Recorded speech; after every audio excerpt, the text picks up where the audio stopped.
En Radio Sur de Los Ángeles saludamos una vez más a don Fernando Peña, candidato para ser gobernador. ¿Cómo le va, don Fernando Peña? Bienvenido. Hola, muchas gracias. Saludos a ¿Qué todos los tal? auditores de Eso. Radio Sur. Muy bien, por ahí sí, ahí sí.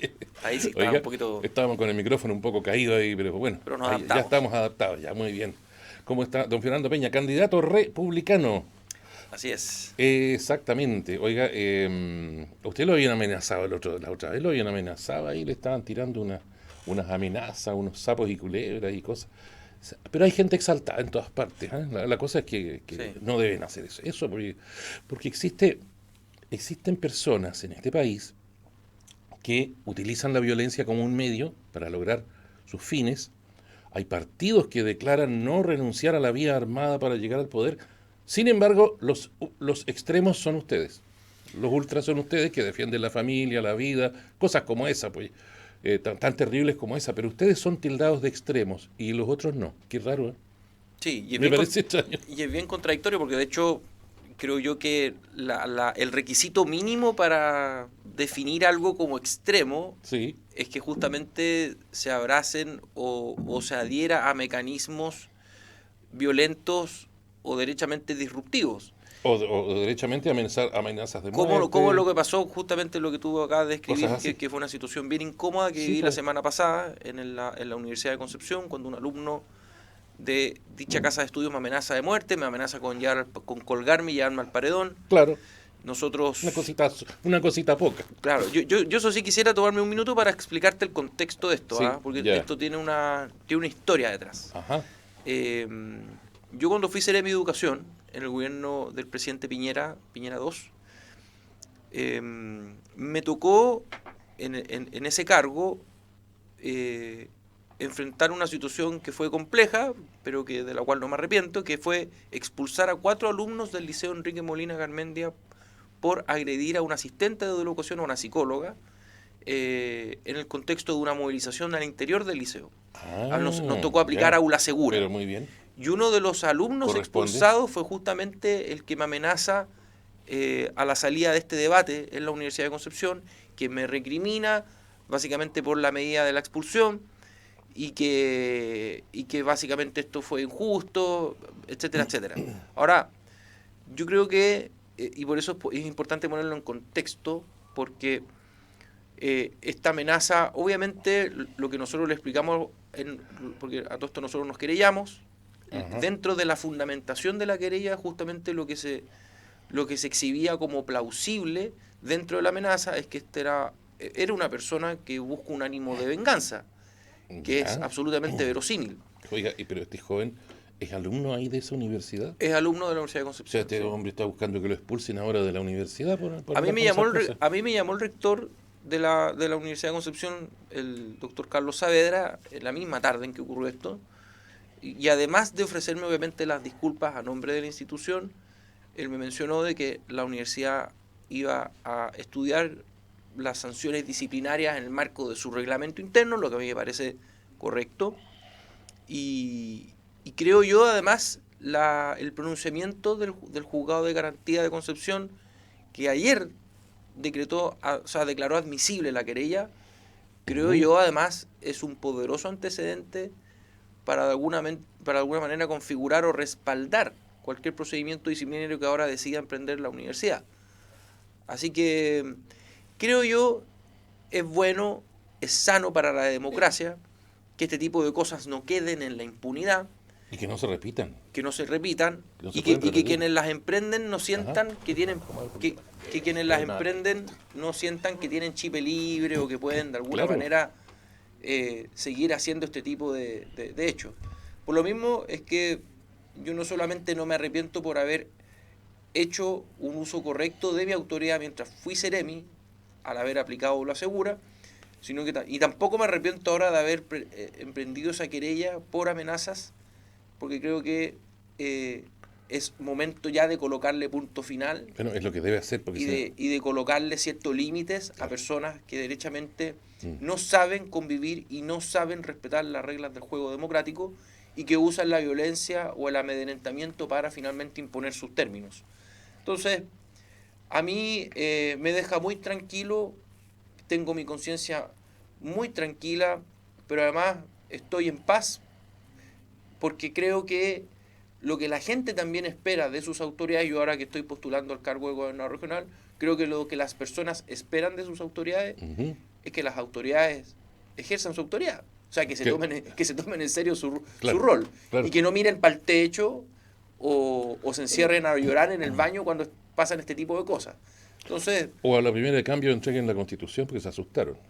claro, También pasa. sí, sí, sí, y creo en ese sentido eh, que al menos desde hoy día, desde mi rol de candidato, eh, al menos dentro de lo fome y dentro de lo incómodo que significó esta situación, Ujú. yo me siento muy tranquilo y, y sobre todo eh, conforme con el resultado que emanó desde el juzgado de garantía, porque al decretarse admisible la querella, nosotros vamos a Ujú. poder exhibir sobre todo esto que yo te comentaba, el ánimo de venganza plausible de una persona que ya en el pasado eh, cometió una situación muy grave en contra de una asistente de educación, de una psicóloga, y que hoy día ya fuera del liceo, estudiando en la universidad, al parecer no ha dejado, o al contrario, No ha cambiado su conducta, digamos. ha ido Todavía no madura. increciendo, No ha claro, madurado el niño. ha ido increciendo en eso. Fernando Peña, candidato republicano para ser gobernador de Biobío. Un comentario que quería hacerte. Los que hoy son gobernadores regionales antes se llamaban intendentes y eran nombrados desde el nivel central. Así es. Pero al gobernador actual, si hubiera sido nombrado desde el nivel central y no electo, creo que ya lo hubieran sacado qué rato. Con el escándalo que hubo y con la responsabilidad que tiene, no digo la culpa, pero bajo su mandato ocurrieron cosas y él es el responsable. Absolutamente. Ya lo hubieran echado qué rato. Y eso lo estoy encontrando yo a los cargos de elección popular. Que aunque la estés embarrando hasta el fondo, no, nadie lo puede sacar del cargo. O sea, los consejeros regionales lo podrían haber Mm. sacado. Sí, Los qué bueno. 10 consejeros Ya. podrían haber, a través de sus firmas, a través de un requerimiento al Tribunal Electoral Regional, a través del TER, podrían haber pedido Su remoción. su remoción por abandono de deberes. Ahora, pasó algo bien curioso, que es que había muchos consejeros regionales de distintos colores políticos Ujú. que de principio a fin blindaron al actual gobernador. Y te digo que es curioso porque lo que uno espera, particularmente de los consejeros de derecha, es que se tomen un poquito más en serio su rol de oposición. Y lamentablemente su rol de oposición brilló por su ausencia. Y, y yo creo que parte de lo que hoy día espera la ciudadanía, particularmente cuando vota por personas Ujú. Es que, haga, que van adscritas a un partido, que hagan su pega. que hagan su pega y que sobre todo cumplan con su rol, Sí. particularmente quienes se definen como de oposición. Entonces, yo creo que dentro de todo lo escandaloso y dentro de todo lo triste que ha sido esta inauguración o este estreno del cargo de gobernador regional, creo yo que también hay una bonita oportunidad para sacudirse este lastre o esta mala experiencia inicial y comenzar a pensar también en el rol político que tienen los gobernadores regionales, sobre todo para ir definiendo cuestiones gruesas del desarrollo regional, que yo creo que además del escándalo en caso de probidad y el caso convenio, fue una cuestión bien deficitaria en la gestión de Rodrigo Díaz. En cuanto al desarrollo regional. A la definición de grandes proyectos. Estoy ¿Sí? pensando, por ejemplo, acá mismo, en esta Al provincia, en impulso la de comuna de proyectos Los Ángeles, importantes. Ya. el mejoramiento de Avenida María Ajá. Dolores, la conexión con, o lo que esperamos sea en el futuro un terminal nacional del aeródromo María Dolores. Cosas como esas que se han ido pensando y de las cuales se habla mucho, pero se hace poco. Y lo mismo ocurre en otras provincias con temas que son estructurantes, que tienen sobre todo que ver con la Mm. capacidad logística y con el futuro y la vocación productiva de la región, en las cuales hay muy escasos anuncios. Por ejemplo, el impulso de obras de riego, Claro, que nos hacen falta. yo de hecho tengo ahora, pasado el mediodía, una reunión con un gremio, un sindicato de canalistas, justamente Ujú. para conversar sobre eso, porque es una situación que tiene que ver directamente con la capacidad productiva y las oportunidades de desarrollo del sector agropecuario.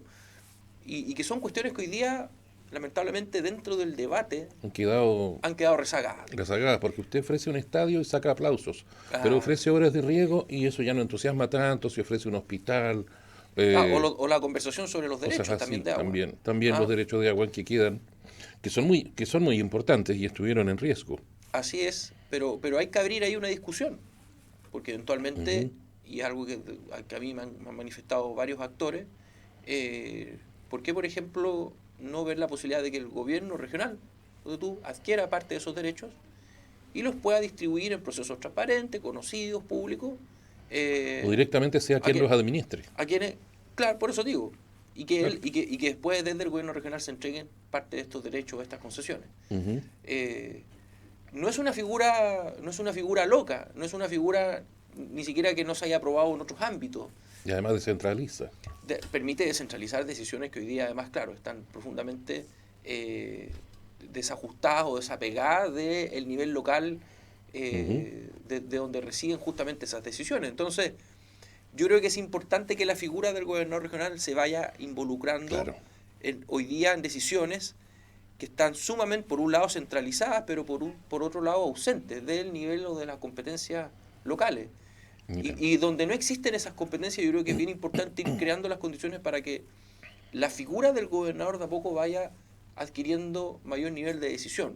Piensa tú que hay un proceso de transferencia de competencias autorizada por ley, que hoy día está definido obviamente por un proceso de transferencia desde el nivel ejecutivo, desde el presidente de la ¿Ya? República a los gobiernos regionales, eh, pero que ha sido un fracaso, porque gran parte de esas competencias finalmente no han venido tampoco acompañadas de los recursos, el personal, eh, el, el, sobre todo el manejo de la técnica, por así decirlo, o de la capacidad instalada.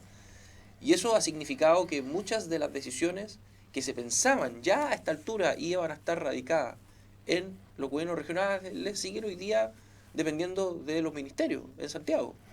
Fer- Entonces, hay harto por hacer, sí, por así decirlo, en el sistema de funcionamiento de lo que hacía el antiguo intendente, ese antiguo intendente conversaba con los seremis, porque todos eran mandados por el mismo jefe que los había mandado desde Santiago aquí a provincia a trabajar. claro, Y se organizaban, supongo yo, trabajaban en conjunto, pero no hizo más que salir ahora electo por votación popular y eso creó una especie de cisma, una claro. división grande. Claro, porque ahora Entre, el jefe de los Ceremi es el delegado presidencial, exacto, no el gobernador. no el gobernador. Entonces el gobernador ahora ya no, y de hecho hasta los mandaron cambiar a todos del edificio, se váyanse a todos para allá, para la plaza. Claro, Y, y resulta que, oye, ahora el gobernador no tiene a los seremi así como al alcance claro, para ponerse de acuerdo y coordinadamente realizar acciones que pudiesen eventualmente mejorar alguna situación. No, están aparte. Entonces como que el gobernador quedó medio aislado, medio solo,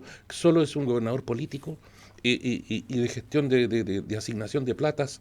Y claro, ya pero, vemos que muchas a discreción, digamos, claro, por su sola firma. Me parece que primero que nada todo dinero debería pasar también por el Consejo Regional completo, así porque es, mientras más ojos lo vean, mejor, así ¿verdad? es. Y bueno, y de alguna manera volver a articular la situación con los Ceremi, porque ¿qué pasa? Señor gobernador, tenemos problemas de, no sé, tienen que hablar con el Ceremi de Medio Ambiente, yo no sé de eso. Entonces, al final, ¿qué hace el gobernador? O sea, su cargo se creó, su sueldo se definió, pero sus atribuciones todavía no terminan de estar claras. Claro. Ahora, en ese cuadro, si el estado del arte hoy día es que el gobernador regional efectivamente, no vamos a decir que ni pincha ni corta, porque No, algo no, hace, no, no, pero no. efectivamente tiene bajas atribuciones. Y tiene además un bajo nivel de protagonismo en el Ujú. proceso de toma de decisión. Y quedó desarticulado, como el que le cortaron las conexiones Claro, con... porque ya no es el jefe de las carteras sectoriales, de los Exacto, ministerios, de la seremía. claro. Entonces la pregunta es cómo vincular el trabajo del gobernador y cómo hacerlo más incisivo, más influyente Que se en venga a las, conversar con los alcaldes en las directamente. decisiones claro, en las decisiones sobre todo de inversión regional. Y Ujú. ahí hay dos caminos. Yo creo que hay un camino que es el que le compete directamente al gobernador, de hacer más eficiente el uso del FNDR, del Fondo Nacional de Desarrollo Regional. Ujú. ¿Qué significa eso? Que yo, por ejemplo, lo que planteo derechamente en mi programa, tenemos que bajar el gasto corriente, sueldos, Ujú. viajes, viáticos, y priorizar, por ejemplo, el gasto en inversión. gasto en obra gruesa, gasto en obras que efectivamente vayan en beneficio de la mayor cantidad de personas de la región. Y además está el presupuesto sectorial. Piensa tú que casi el 90% de lo que se gasta el Estado en la región proviene del presupuesto de los ministerios. No es presupuesto regional, no depende del Fondo Nacional de Desarrollo Regional, que es básicamente el presupuesto del GORE. Entonces la pregunta es, ¿cómo el gobernador influye en el proceso de toma de decisión de la inversión que depende de los ministerios, que es el 90% de la torta? Claro. Y ahí es donde yo creo que el gobernador, sin ser la jefatura directa de los Seremi, sin tener una potestad o una jerarquía sobre ellos, puede influir, por ejemplo, siendo copartícipe o cofinanciando obras que muchas veces llevan años en discusión, o años con RS, o años en una cartera durmiendo, claro, incluso votados y aprobados por el CORE, pero que no logran materializarse. ¿Dónde creo está ahí la virtud, o dónde creo está ahí la oportunidad para el gobierno regional? Que puede, por así decirlo, dar el impulso inicial. Puede meter los primeros 1.000, los primeros 2.000 millones, a veces de obras muy onerosas, gestión. Para empezar para echar a andar el circuito.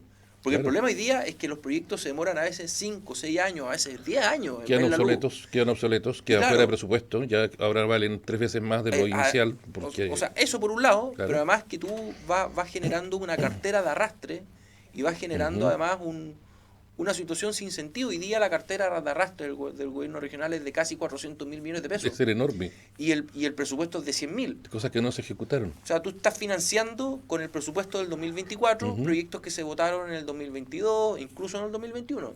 Mire. Entonces, hay una situación a la cual se le debe colocar coto, que es cómo vamos priorizando hoy día el gasto del FNR, particularmente en obras de gran inversión que además nos ayuden a generar empleo, porque esto es muy importante. Hoy día la región está viviendo una crisis severa en materia de desempleo. Con el cierre de Huachipato vamos a pasar a ser en marzo la región con más cesantes del país. Esa es nuestra realidad. Entonces yo lo que quisiera es que cada peso que se gasta del Estado, ojalá sea para contribuir a la generación de más trabajo. Bueno, para obras de desarrollo. Para obras de desarrollo, y no en proyectos que vayan a beneficiar solamente a los amigos del gobernador o para pagar favores políticos, que es la lamentable experiencia que tuvimos ahora a propósito del caso Convenios. También hay una parte que es que al gobernador le falta plata. El gobernador queda circunscrito a su FNDR, ¿verdad?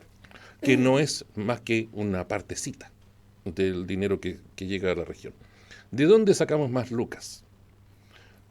Le dejo el encargo de interpretar el artículo 19, número 20 de la Constitución actual, vigente, que parece que se ha llevado a cabo una vez nomás eso, allá en Punta Arenas, en esa zona, en que permite que se cree una ley para que parte de los tributos por las actividades propias de la zona queden aquí y sean administrados para obras de desarrollo.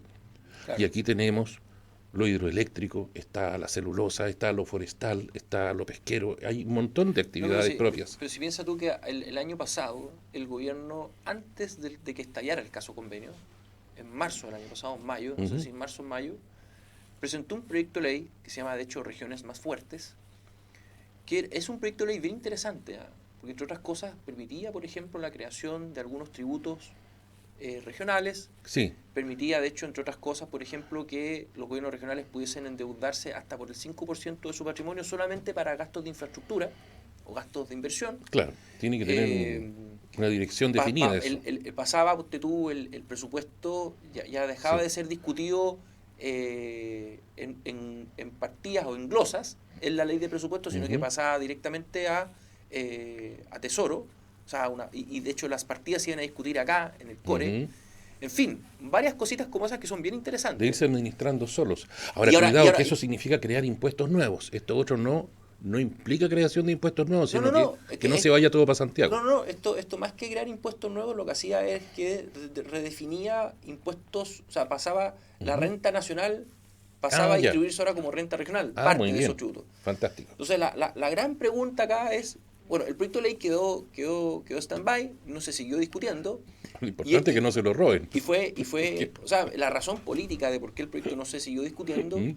es porque justamente se destapó la olla del caso Convenio. Claro. Y Santiago ahí vio la oportunidad justamente para evitar, para ponerle un tapón a este Claro. nuevo proceso de traspaso de atribuciones a las regiones.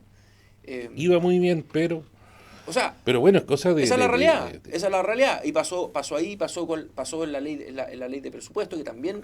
Pero es cosa de que eh, los filtros y los controles funcionen. claro, claro. O sea, pero no solamente eso, yo creo que efectivamente hoy día falta mayor discusión sobre cuáles son las verdaderas capacidades instaladas hoy día de varias regiones a nivel nacional para asumir en propiedad mayores niveles de autonomía o libertad.